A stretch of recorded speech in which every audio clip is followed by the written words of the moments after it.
The second car I got to drive over this wedding weekend was a 1983 Jeep CJ7, maybe. We don't actually know exactly what it was. There's no form of identification on it, except we looked around and on the airbox there was this thing that said manufactured in 83. So 83 would be a CJ5, CJ7. So we think it's a 7. We're not entirely sure. It was very heavily modified. It had cages on the back for their hunting dogs and a bench seat, just elevated almost like a safari Jeep. If I'm being honest, this was actually the first Jeep that I've ever driven. I know being an American, that's kind of blasphemous that I haven't driven like one of the quintessentially American vehicles, but I really hadn't until then. And I'm kind of glad that this was the first Jeep that I got to drive, because not only was it modified with a bench seat and cages, the suspension was also incredibly heavily modified. With what? Not entirely sure. It was very muddy, really couldn't look at a lot of things. But we were driving through these just dirt roads in southern Georgia that were just very tight and bumpy, rocky routes, just all these like things in the way.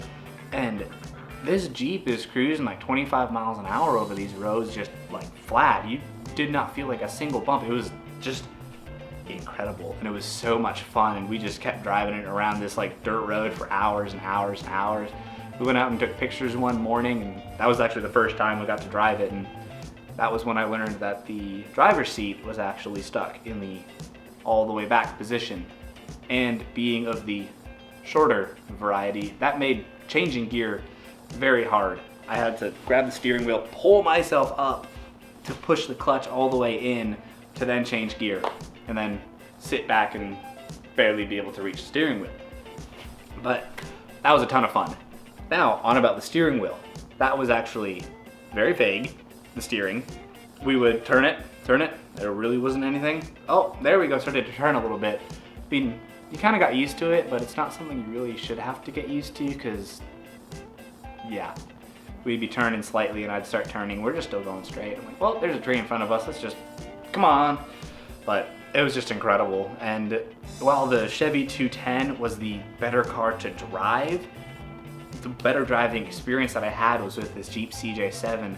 We were driving around this little circuit of dirt roads on this this ranch that we were very, very graciously lent for the bachelors.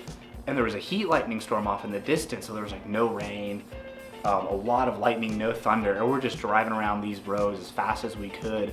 Me in the CJ7 and my buddy TJ in the new Ford Ranger, and it's just one of the most incredible sights ever. It was just like the beauty of God on full display, driving down these dirt roads as fast as you can with huge flashes of lightning above you, and it was just unreal. And the car was pretty unreal too. If you even let off the gas a little bit coming around a turn, it would be more effective than braking actually. So the last couple laps I didn't even touch the brakes, because I just let it engine brake, because that was a lot more effective. Having a lot of bad luck with brakes on cars that weekend. But hey, that's what you get for old cars. But honestly, for having this be my first experience driving a Jeep, it was definitely worth it and one of the most fun driving experiences I've ever had.